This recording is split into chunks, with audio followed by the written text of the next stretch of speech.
Bismillahirrahmanirrahim. Assalamualaikum warahmatullahi wabarakatuh.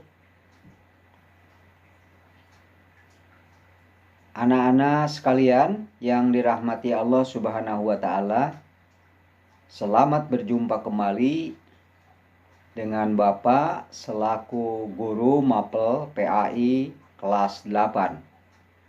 Besok hari ternyata anak-anak diliburkan, artinya belajar di rumah. Oleh karena itu, kita akan mencoba belajar pada besok hari secara daring. Dan ini adalah malam hari, jam 11 malam ini. Bapak akan mencoba menyampaikan beberapa materi, ya, untuk dijadikan sebagai bahan agar anak-anak bisa memahami materi daring yang harus anak-anak kuasai besok hari. Materi yang akan diberikan pada malam hari ini adalah materi tentang ilmu tajwid. Ya, sebagaimana anak-anak ketahui bahwa ilmu tajwid adalah ilmu yang mempelajari tentang cara membunyikan atau melafalkan huruf-huruf yang terdapat di dalam Al-Quran. Nah, dengan mempelajari ilmu tajwid, jadi anak-anak nanti bisa membaca Al-Quran dengan benar. Nah, pada bab pertama ini, anak-anak akan membaca dengan kaidah tajwid tentang cara membaca lam jalalah pada huruf Allah dan cara membaca ro kedua-duanya, baik lam jalalah maupun ro, dibaca dua kaidah, yaitu secara tafhim, yaitu dibaca secara tebal, dan secara tarkik dibaca secara tipis. Nah, nanti anak-anak Bapak akan jelaskan menggunakan televisi ini bagaimana cara membaca lam jalalah secara tafhim dan tarkik, dan juga membaca ro secara tafhim dan tarkik. Tapi untuk supaya kita memperoleh rahmat Allah, barokah Allah dalam menuntut ilmu ini dijadikan sebagai sarana ibadah dan tentunya mengharapkan pahala dari Allah Subhanahu wa taala. Untuk itu, mari kita berdoa bersama-sama. A'udzubillahi minasyaitonirrajim. Bismillahirrahmanirrahim.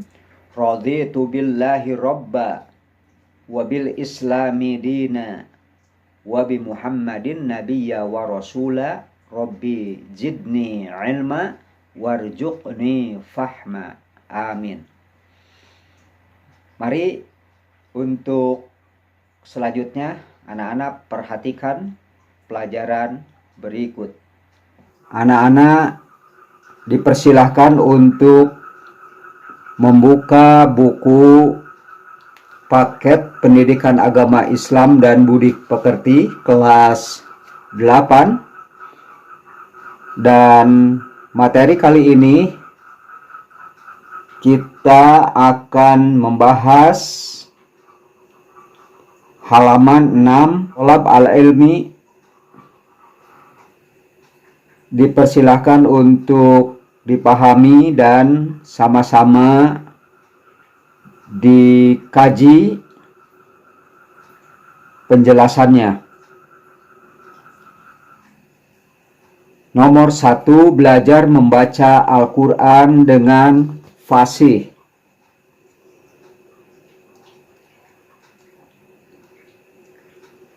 Pada pelajaran ini, anak-anak, langkah pertama adalah memahami kalimatnya dulu. Di sini tertera kalimat siswa yang budiman. Tentu kalian sudah tahu tentang ilmu tajwid. Ilmu tajwid adalah ilmu yang mempelajari tentang cara membunyikan atau melafalkan huruf-huruf yang terdapat dalam Al-Quran. Dengan mempelajari ilmu tajwid, kalian dapat membaca Quran dengan benar. Pada bab ini, kalian akan mempelajari kaidah tajwid tentang cara membaca lam jalalah dan ro. Setelah belajar tentang kaidah bacaan lam jalalah dan ro, diharapkan dapat digunakan untuk membaca ayat-ayat Al-Quran dan hadis Nabi tentang pelestarian alam, yakni Quran surat Ar-Rum ayat 41, Ibrahim ayat 32, dan Az-Zukhruf ayat 13. Nah, anak-anak sekalian, jadi pada pelajaran kali ini kita akan belajar ilmu tajwid ya. Jadi yang akan dipelajari dalam kaidah tajwid di sini adalah ada dua, yaitu lam jalalah dan ro. Jadi anak-anak harus paham bagaimana membaca lam jalalah dan ro ya, yaitu surah Ar-Rum, surah Ibrahim, dan Az-Zukhruf ya. Dipersilakan anak-anak untuk melihat atau memahaminya. Ada pada halaman 8. Nah, sebelum sampai kepada pelajaran itu, tentu Pak akan menyampaikan penjelasan dulu tentang bacaan tafkhim. Jadi, bacaan tafkhim itu diterapkan untuk bacaan lam jalalah ya, lam jalalah dan ro. Yang pertama tafkhim. Tafkhim secara bahasa atau secara harfiah artinya tebal. Nah, ini pengertian ininya, ini pengertian atau definisinya atau ta'rifnya ini. Tafkhim adalah membunyikan huruf-huruf tertentu dengan suara bacaan tebal. Jadi bacaan tafkhim dibaca dengan cara mengucapkan huruf di bibir sambil menjorokkan ke depan. Nah, sekarang lam jalalah itu kalimat Allah ya. Nah, ini kalimat Allah ini disebut lam jalalah. Lam jalalah dibaca tafkhim, dibaca tebal. Jadi lam jalalah itu pertama dibaca tebal, nanti selanjutnya selain dibaca tebal dibaca tarkik ya, dibaca tipis. Nah, sekarang akan diterangkan lam jalalah dibaca tafkhim, dibaca tebal artinya apabila berada di awal kalimat setelah harokat fathah atau setelah harokat doma. Jadi ada dua keadaan lam jalalah dibaca tafkhim tebal, tafkhim atau tebal, yaitu apabila di awal kalimat setelah harokat fathah dan setelah harokat doma. Jadi ini penekanannya di sini ya. Jadi lam jalalah dibaca tafkhim apabila setelah harokat fathah ya. Yang pertama di awal kalimat, yang kedua setelah harokat fathah dan setelah harokat doma. Nah, contohnya setelah harokat fathah kalimat Allahul ladzi, ini setelah harokat fathah ya. Coba perhatikan di atas alif ini ada harokat fathah. Nah, setelah harokat fathah tidak mungkin kita membaca jadi Allah ya. Ini dibacanya Allahul ladzi. Allahul ladzi. Dibaca Allah berarti tafkhim ya, ini tebal. Allahul ladzi, bunyinya O. Nah, ini contoh di awal kalimat ya, kalimat Allahnya. Nah, kalimat Allah di awal kalimat. Kalimat kedua kalimat atau kata allazi. Jadi ini memenuhi syarat kalimat Allah atau lam jalalah pada kalimat Allah ini dibaca tafkhim. Tafkhim artinya tebal. Nah, coba dilanjutkan lagi ya. Nah, lam jalalah dibaca tebal apabila setelah harokat fathah sekarang. Nah, di sini pada contoh ini nampak jelas ya. Sebelum kalimat Allah ini ada harokat fathah pada huruf nun.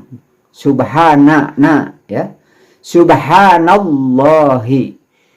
Jadi dibacanya tebal. Allah ya, bunyi O itu pasti tebal ya. Bunyinya O. Subhanallahi.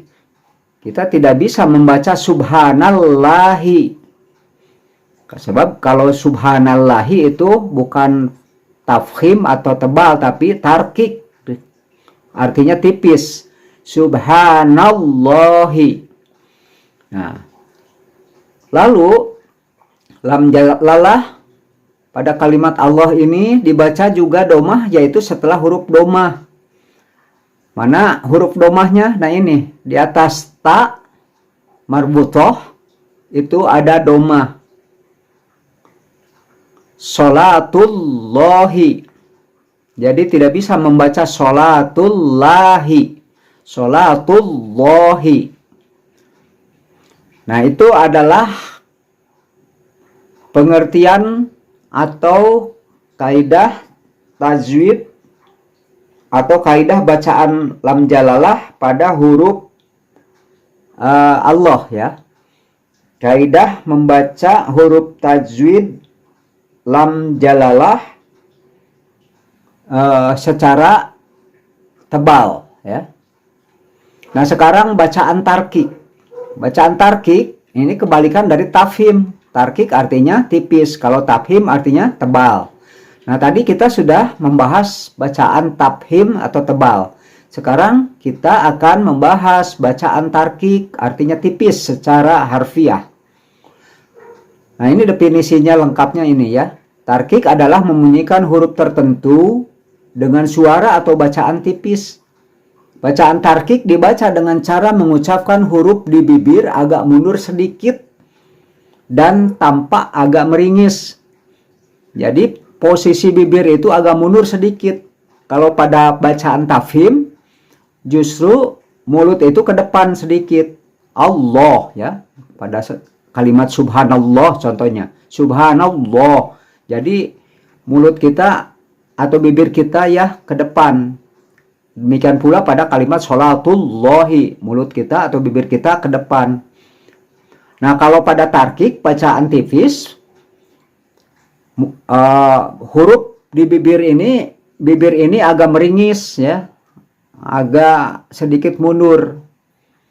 Nah sekarang penerapan pada lam jalalah lagi dibaca tarkik apabila ketentuannya berada setelah harokat kasroh.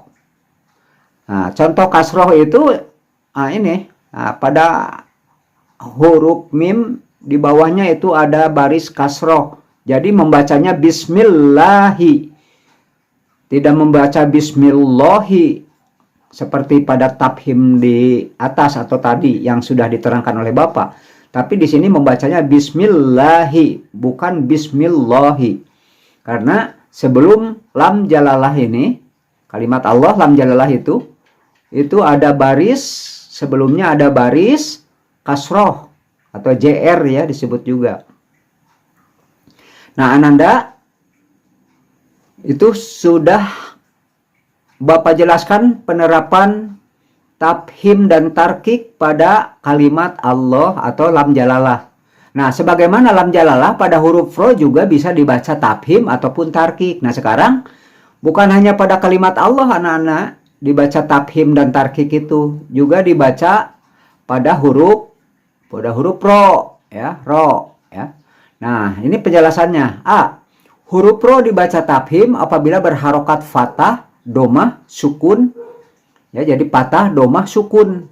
Ada 3 keadaan nih ya, dibacanya pasti tafhim. Kalau ada fathah, domah, dan sukun yang didahului huruf berharokat fathah. Jadi sebelumnya ada harokat fathah atau sukun yang didahului harokat domah.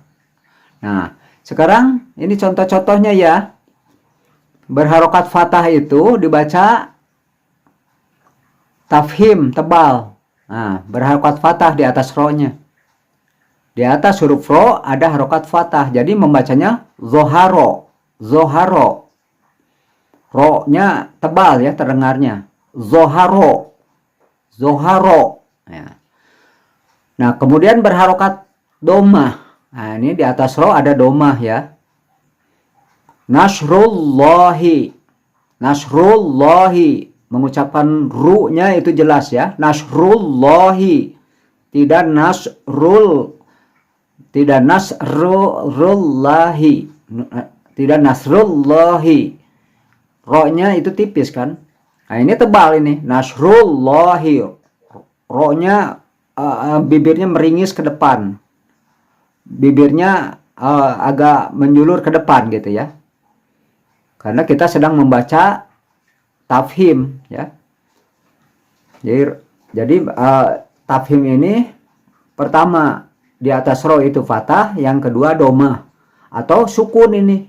Sukun tapi dahului baris fathah atau sukun didahului domah. Nah, ini domah. Jadi al-ardo, al-ardo.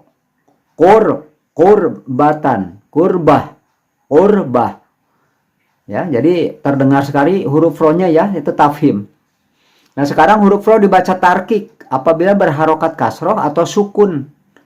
Kasroh itu apabila berharokat kasroh, ini kasroh di bawah atau sukun. Nah, ini pada kalimat selanjutnya sukun kan, ini irji'i. Di atas ro itu ini sukun. Jadi apabila berharokat kasroh atau sukun didahului oleh huruf berharokat kasroh. Nah, ini rizqon. Jadi membaca ro-nya tipis ini ya, rizqon. Kemudian ini dibacanya juga tipis karena ada kasroh sebelumnya. Berharokat kasroh, kemudian di atas ro ini sukun, tanda mati.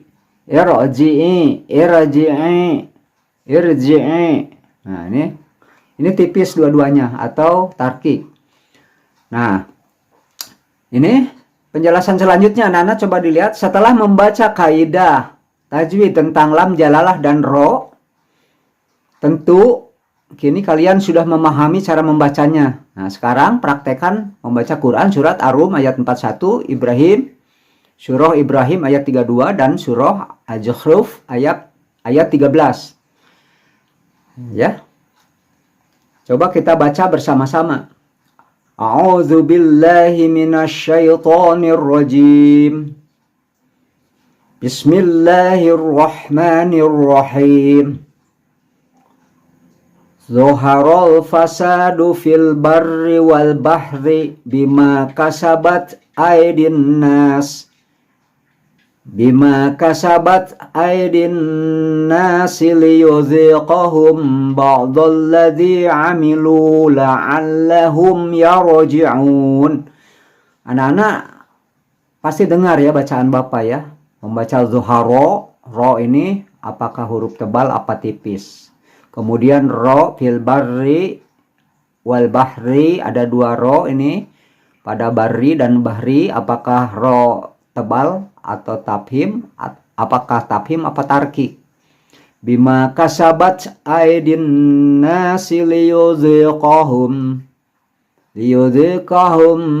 ba'dalladzi amilu la'allahum yarji'un. Yarji'un ini apakah ro tafhim, ro tebal atau ro tarkik tipis. Nah, untuk bacaan ini tolong anak-anak dijelaskan ya. Dijelaskan lagi sama anak-anak, silakan tugas di rumah ini menjelaskan apakah pada bacaan ro pada surah Ar-Rum ayat 41 ini semuanya tafhim, apa semuanya tarkik atau ada yang tafhim dan tarkik ya. Silakan dijelaskan. Kemudian Quran surat Ibrahim, surah Ibrahim ayat 32. A'udzu billahi minasyaitonir rajim. Bismillahirrahmanirrahim. Allahul ladzi, kalimat Allah ini apakah tafhim atau tarkik ya? Allahul ladzi khalaqas samawati wal ardo. Wal ardo, ro di sini tafhim apa tipis? Tafhim apa tarkik ya? Tebal apa tipis ini ya? Wa anzala minas samaa'i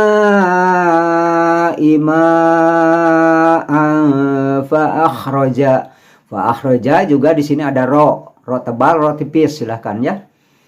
Kemudian di sini juga minas samarati, ro di sini apa, tebal atau tipis? Rizqon lakum, ro di sini pada rizqon ini apa, tebal tipis? Wasyakhara. Nah, ro di sini tebal tipis. Ini di sini juga litazriya, ada ria. Apa ria ini? Tebal tipis. Kemudian fi bahri ini juga sama, ada ro tebal apa tipis. Di sini juga terdapat bi amri ri, ini ro. Ini juga ro. Kemudian ini yang terakhir anharo ya, bila di wakopkan, diberhentikan membacanya apa tebal apa tipis ya. Nah, untuk Quran surah Az-Zukhruf ayat 13 juga sama ya, silakan oleh anak-anak untuk, nah ini ada ya, untuk mencari hukum bacaan tafhim apa tarkik pada huruf zuhurihi ri nya. Kemudian ini ada ro, kemudian ini ro juga. Kemudian allazi sakhkhara lana, kemudian hadza wa ma kunna lahu muqri. Nah, ini ada ro ya, muqrinin, ro tafhim apa ro tarkik. Nah, itu saja anak-anak sekalian pelajaran untuk di rumah ya. Jadi anak-anak silahkan ketiga surah ini minta anak-anak jelaskan hukum membaca ro dan hukum membaca lam jalalah ya. Jadi ada pada dua surah ya, yaitu Quran surah Ar-Rum, Quran surah Ibrahim, dan Quran surat Az-Zukhruf. Nah, itu saja dulu pelajaran yang harus Anda pahami dan sekaligus tugasnya ya. Jadi tugasnya sekali lagi, tulis di kertas selembar, kasih nama dan kelasnya jangan lupa ya. Kemudian anak-anak silakan tulis lagi ya, ini kalimat-kalimat ini. Jadi dijelaskan dengan cara diperinci lagi, ditulis lagi oleh anak-anak. Demikian saja pelajaran daring untuk esok hari ya. Mohon maaf jika penjelasan salah kata, salah ucap, karena ini malam hari dan tentunya kurang begitu jelas barangkali, terutama ini pencahayaannya sedikit buram ya. Mohon maaf, mohon maklum. Mudah-mudahan bermanfaat dan mudah-mudahan anak-anak semuanya paham apa yang Bapak jelaskan. Sekian, wabillahi taufik wal hidayah. Wassalamualaikum warahmatullahi wabarakatuh.